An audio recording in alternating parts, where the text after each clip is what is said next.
Okay, so welcome back, everyone who loves to get into the weeds with really big thinkers. Today we're tackling psychoanalytic feminism. Yeah, a field that looks at how ideas from psychoanalysis, like the unconscious, can be used to help us understand, how gender roles are created and reinforced in society. And we'll be diving deep into the Stanford Encyclopedia of Philosophy's entry on this, right? Absolutely. This is like the core text for getting a solid grasp of the arguments and who the major players are. Right. Right. And for all you philosophers out there, I think this is going to be super interesting to see how these two massive fields of thought intersect. Totally. I think you'll find some really interesting insights, especially about identity and power dynamics and, how we even come to understand difference itself. Okay. So right off the bat, I think it's important to acknowledge that feminism and psychoanalysis, they didn't exactly start out as best buds, right? Not really, no. I mean, we're talking about Freud here, the guy who gave us gems like the riddle of femininity, and often seemed to view women as kind of, deviant from a male norm. Yeah, definitely some baggage there. And for a philosophical mind, right, someone who's all about logic and reason, I mean, that's not exactly the most solid ground to build a theory on. No, it's shaky ground for sure. So the question is, why have feminists spent so much time, grappling with Freud in the first place? That's the interesting thing, right? Even though Freud even with all his biases, he was really trying to understand how we come to have these ideas of sexual difference. He didn't think women were inherently this or that. Instead, he was trying to figure out how a person becomes a gendered being, especially when starting from this bisexual state as a kid. Bisexual, not in the romantic or sexual attraction sense. Exactly. More like this undifferentiated state in terms of instinct and drive. Okay, I see. So his core idea then was that being a woman or a man isn't pre-programmed by our biology or totally dictated by the culture we're born into. Right. It's not a simple either. But it's something we, I guess, achieve over time. I think that was how he put it, right? A fragile achievement. Yes. A fragile achievement. It's so perfect because it implies this constant, becoming, constant. This process, yeah. And that's music to a philosopher's ears. Right. Because it challenges all those essentialist ideas of identity. Gender isn't just this fixed thing you're born with. It's something you constantly have to negotiate. Right. Exactly. Maintain, yeah. And so even though Freud really messed up on some things, he kind of cracked open this space for questioning the whole category of woman as a fixed thing. Okay, so that's interesting. Even if his questions were flawed, the fact that he was asking how we become who we are instead of just taking it for granted, that was important. Yeah, totally. It created this opening for feminist thinkers to come in and say, wait, hold on, let's rethink this. So to really get how these feminist thinkers built on Freud's ideas, we need to understand some of his key concepts. Absolutely. So let's start with the unconscious. For anyone who's not familiar, this is the part of our minds that's kind of humming along in the background without us really being aware of it, right? Yeah. But it's super powerful. It's driving our thoughts and feelings, even our actions. And even our political beliefs. You know, all this stuff we don't have direct control over. Okay, so you're saying even our political leanings are tied up in this unconscious stuff. According to Freud, yeah, to some extent. Right, that's a big one, right? It's huge, yeah. And I think one of the biggest things that's going to be really interesting to philosophers is that, we don't always make decisions based on pure logic or conscious deliberation.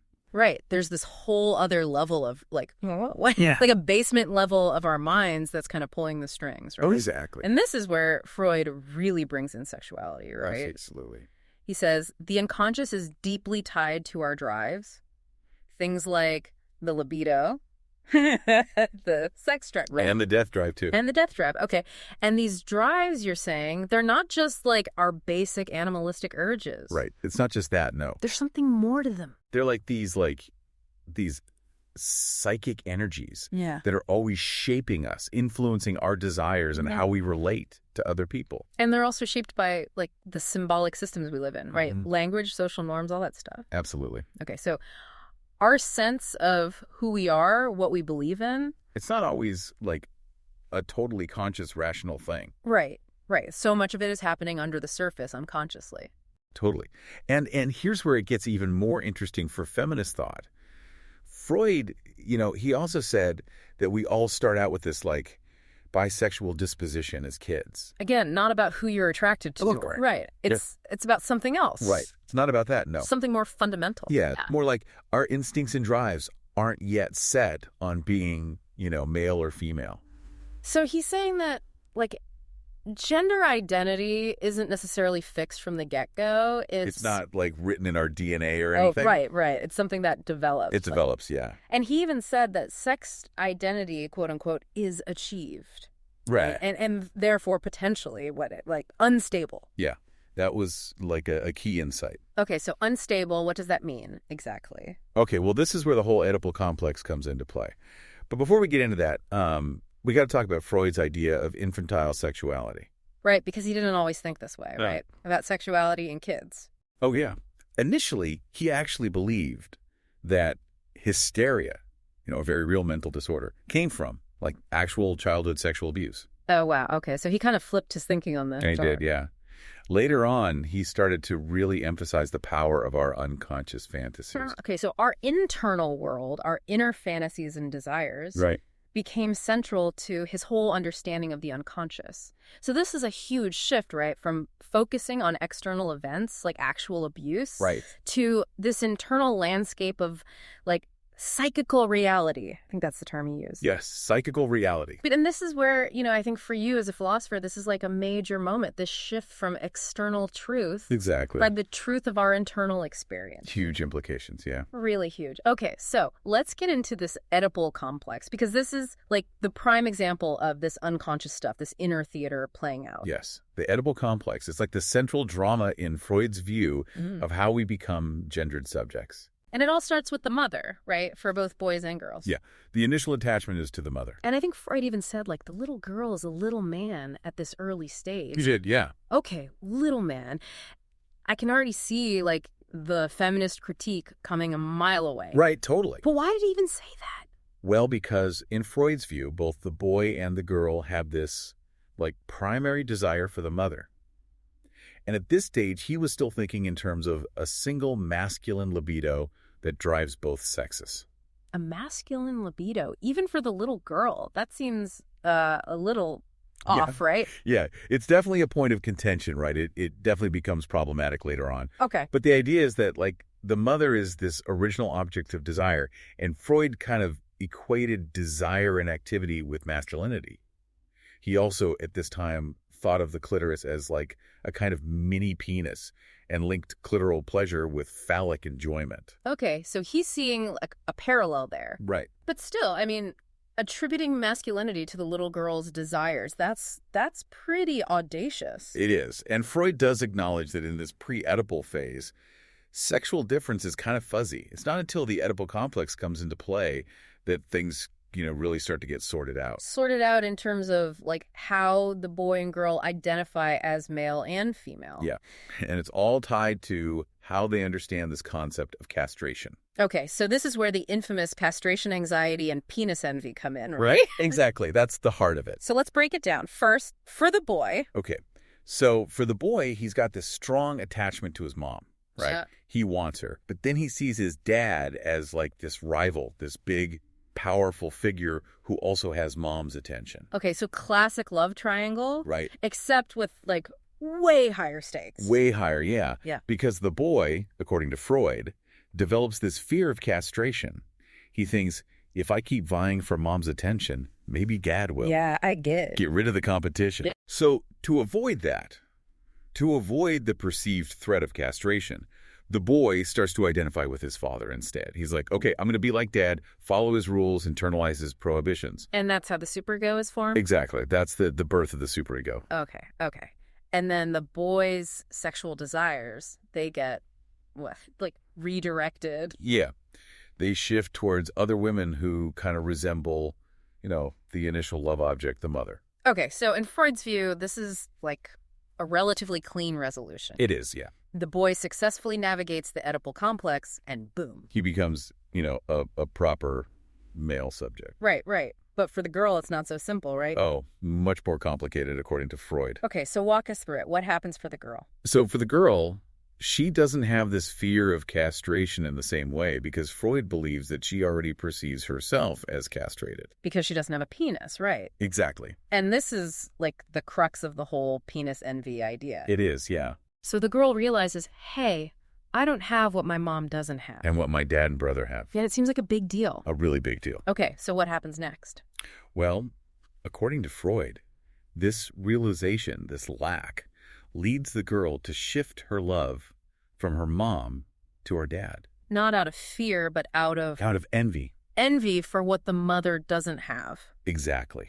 That's the driving force behind the girl's entry into the Oedipal complex. Okay, and this is obviously like one of the biggest points of feminist critique, right? Huge, yeah. I mean, you're defining female psychological development based on this idea of lack, based on, comparing yourself to men and feeling inadequate. And it gets worse, all right. It does, unfortunately. Freud goes on to argue that because the girl doesn't have this, like, decisive moment of fear, like the boy's castration anxiety, right, her Oedipal complex is never fully resolved. It's never, completely demolished, in his words. Wow. Okay, so what does that mean? What are the consequences of this unresolved Oedipal complex for women? Well, Freud believed that it leads to weaker superegos in women. Okay, so they're less moral.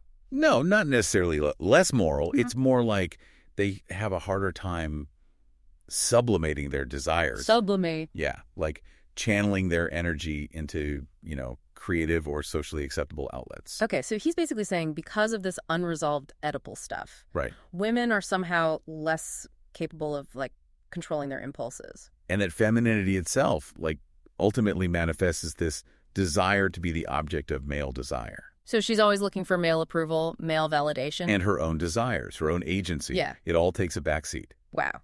So basically, for Freud, a woman's whole psyche is built on this foundation of feeling inadequate. Yeah, in relation to men. And then constantly seeking validation from them. I mean, as a philosopher, that's a lot to unpack. Oh, it's a lot, yeah. And it gets even thornier when you look at how Freud applied these individual Oedipal dynamics to his broader theories about society and how political order emerges. Okay, so he's scaling up now from individual psychology to, the foundations of civilization. Exactly. It's all connected. This is where his book, Totem and Taboo, comes in, right? That's the one. So he tells this story, this myth about a primal horde where you have this dominant father figure who has all the women. Right. And all the sons are vying for his power, vying for access to the women. And then they eventually overthrow him, right? Yeah, the brothers band together and kill the father. And you'd think this would lead to this new era of freedom, right? Right. You'd think so, but not quite. Not in Freud's view. So what happens instead? So what emerges from this primal act of patricide? Right. Killing the father. Right. Is not freedom, but a new set of rules. Okay, so rules are still necessary. Yeah, they become even more important. They become the basis of social organization. So law and order. Exactly. Totems and taboos, as Freud calls them. And what are some of these taboos? Well, the biggest ones are no more incest. No more killing your father. Right. Basic stuff. Yeah, basic rules of civilization. Exactly. But the key thing here is that it's the relationship between fathers and sons. And then later, the bonds between the brothers that form the foundation for this new social order. So women, once again, they're kind of left out. Yeah. They're not really part of this foundational power dynamic. They're more like objects of exchange between men, not really seen as subjects of the law or equal participants in this social contract. Yeah, so not a great look for women. No, not at all. So basically, Freud is painting a picture of a social order that is inherently patriarchal, right? Yeah, I think that's fair to say. Built on this foundation of male dominance and female exclusion. Exactly. And in some of his later writings, like Group Psychology and the Ego and the Id, Freud goes even deeper into this idea of how identification, especially with the father, shapes our ego, our sense of I. Okay, so the father becomes this super important figure in how we develop as individuals. Yeah, for Freud, he's super important. He even describes the ego as a kind of precipitate of lost objects. Precipitate? What do you mean? Like a residue, It means that our sense of self is actually built up over time through internalizing significant others. Like taking in parts of them and making them part of ourselves. Exactly. And the first big one is often the father. So we're back to the father again. His influence is everywhere. It's everywhere in Freud's theory, yeah. Our individual psyches Yeah. in the structure of society. And the political order, too. I can already hear the feminist theorists, like, screaming at their books. They're like, wait, what about the mother? What about female experiences that aren't just reactions to men? Where is the female subject in all of this?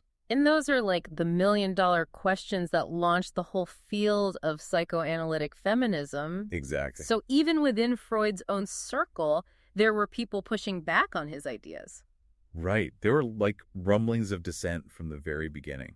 And one of the most vocal critics was Karen Horney. Oh, yeah. She was a powerhouse. She really challenged the whole penis envy thing. No, totally. She thought it was completely off base.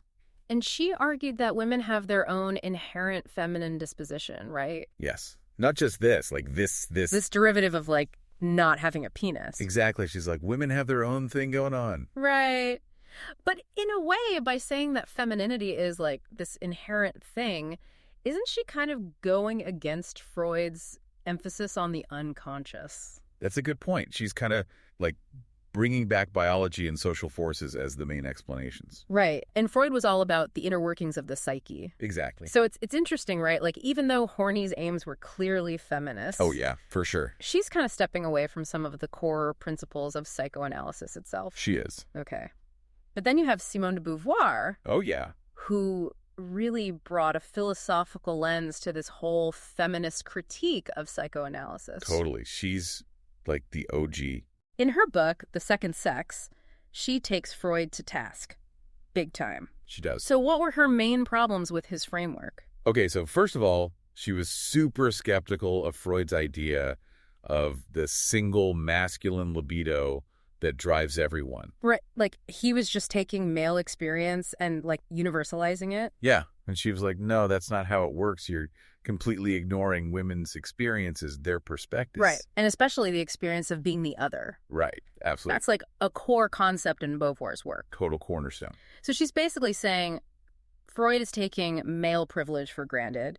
He's just assuming that the male perspective is, like, the default, the norm. And then anything different from that is somehow lacking. Right. And so for Beauvoir, penis envy is not about some inherent anatomical lack. It's about the very real social power that men have in the world. She's like, duh, Freud, women want what men has because it actually gives them power and privilege in society. Not because they're, like, inherently incomplete or something. Exactly. Okay, so that's a big one. What else? Well, Beauvoir also really disliked how Freud presented female development as this inevitable tragedy. Oh, yeah. That whole anatomy is destiny thing. Right. And Beauvoir was all about freedom and choice. So she felt like psychoanalysis, in a way, trapped women. Like, it was telling them, this is who you are, this is how you're going to be, and there's nothing you can do about it. Exactly. And for an existentialist like Beauvoir, that's like the ultimate nightmare. Total denial of freedom. Yeah. Denying women their agency, their ability to choose who they become. Exactly. So she's really pushing back against that determinism in psychoanalysis. That's really the core of her critique. And she even calls psychoanalysis sexual monism, right? Yes, yeah. Like, it's reducing all human experience to this one thing, sex. And from a male perspective, too. Right. But she wasn't completely dismissive of psychoanalysis. No, she did find some valuable insights, like in the idea that we become women, we're not just born that way. Okay, so she saw some merit in Freud's focus on the process of becoming gendered. Yeah. And she also recognized the importance of our embodied experiences. Right, like our bodies and our experiences as sexual beings, they shape how we see the world and how we see ourselves. For sure. So Beauvoir, while being a fierce critic of psychoanalysis, she wasn't completely throwing the baby out with the bathwater. She did see some kernels of truth there. Right, right. But for her, the primary constraints on women, the things that were holding them back, they were external. In the social and cultural realm. All right. Not just within their own minds. So we've seen the friction. We've seen some early feminist critiques. Now things get even more complex with Jacques Lacan. Oh, yeah. Lacan, he's a whole other ballgame. He claimed to be, like, returning to Freud, but his interpretation is, well, pretty radical. It is, yeah. It's a whole new level. So how did Lacan's ideas influence this whole conversation about psychoanalytic feminism, especially when it comes to language, the law, and sexual difference? Okay, so Lacan is all about language. He's a linguist at heart, right? Yeah, basically. And he really saw Freud's work as pointing towards this theory of signification, Signification. like how meaning is made. Oh, okay, so he's taking Freud's ideas about the unconscious and sexuality, Right. and he's filtering them through this linguistic lens. Exactly. And for Lacan, language isn't just like a tool we use to communicate. It's this symbolic order that precedes us. Precedes us, like it exists before we even come into the world. Yeah, and it shapes who we are, how we think, how we see the world. Wow. Okay, so the symbolic order, you're saying it's like the foundation of our subjectivity. It's like the air we breathe. We don't even notice it, but it's what makes us human. And how does this tie into Freud's ideas about the father? So for Lacan, the father becomes this figure who embodies the law. Okay. He's the one who says no, who sets limits. Yeah. Like the rule maker. Right, Yeah. exactly. And this law of the father, it's not just about like specific rules. Like don't hit your sister. Right. It's more fundamental than that. It's Yeah. the foundational cultural prohibition that brings us into the symbolic order. And the biggest one for Lacan is the incest taboo, But right? that's the big one. The no-no that sets everything else in motion. Okay. So how does a kid even get into this symbolic order? Well, by submitting to the law of the father, basically. Like recognizing his authority. Right. Accepting the limits he sets. Mhm. And this is where, Lacan really diverges from Freud. How so? He reinterprets this whole idea of castration. Oh, right. Because for Freud, it was all about like the literal fear of losing your penis. Right. But for Lacan, castration is symbolic. It's the recognition of a fundamental lack that we all experience when we enter the symbolic order. Okay, so we're not talking about an actual physical loss anymore. No, it's more like the realization that we're not whole. We're not complete beings. We're missing something. Yeah, we're lacking. And this lack, this sense of incompleteness, it's what drives desire. And the phallus in Lacan's Yes, theory. it's It's not the actual penis. It's It's a signifier a signifier of what? of this fundamental lack Yes. of desire itself. Okay, so the phallus is like this symbol of what we're missing, what we're always striving for. Exactly. And Lacan says that this symbolic castration happens when the child realizes that the mother Okay. doesn't have the phallus either. So the mother, who's like this all-powerful figure in the beginning, Right. she's also subject to this lack. Yeah, she's not complete either. And this is like a major mind-blowing moment for the child. Okay, so the child realizes, oh, even mom doesn't have it all. And then the law of the father comes in and says, you're not the answer to mom's lack. You can't fill that void. Right, right. So the symbolic order is like this structure that imposes limits on our desires, on our sense of wholeness. Exactly. And it's through language, through Right. submitting to the law of the father that we become subjects, but also Yeah. forever marked by this lack. Okay, so Lacan's reinterpretation of castration is pretty radical. Huge shift. Yeah. But he's still talking about the phallus, which, I mean, that seems pretty phallocentric, right? Yeah. I mean, he did reject Freud's idea of two separate libidos, a masculine one and a feminine one. Okay. And he really emphasized that human sexuality is always kind of messed up. Messed up. Yeah, like fundamentally disturbed by our entry into language. Okay, so he's not saying that men and women have these, like, completely different drives. Right. He's saying that sexuality itself is like this. This messy thing that we all have to grapple with. Exactly. But yeah, the phallus still plays a central role in his understanding of how all of this works. Okay. So how does he even talk about, like, male and female if everyone's going through this symbolic castration? Well, he makes this distinction between seeming to be the phallus and seeming to have the phallus. Okay. And he links seeming to be with femininity. Like trying to embody what's desirable. Yeah, becoming the object of desire. Huh. And seeming to have the phallus is more masculine. Like trying to possess what's desirable. Right. Yeah. But yeah, even though he's talking about the phallus as a symbol, a signifier, Right. it still carries all this baggage, all these associations with masculinity and power. Yeah. It's hard to, like, completely detach it from those cultural meanings. Totally. Okay, so let's talk about the ego in Lacan's theory. He has this whole other concept called the mirror stage, right? Oh, yeah, the mirror stage. It's kind of trippy. So this is how the ego is formed. Yeah, in Lacan's view. Mhm. And it all happens in the imaginary order. Okay, so not the symbolic order of language anymore. No, this is a different realm. The imaginary order is all about images and identifications. Okay, so what happens in the mirror stage? So picture this. You got a baby, like 6 months old, right? Mm.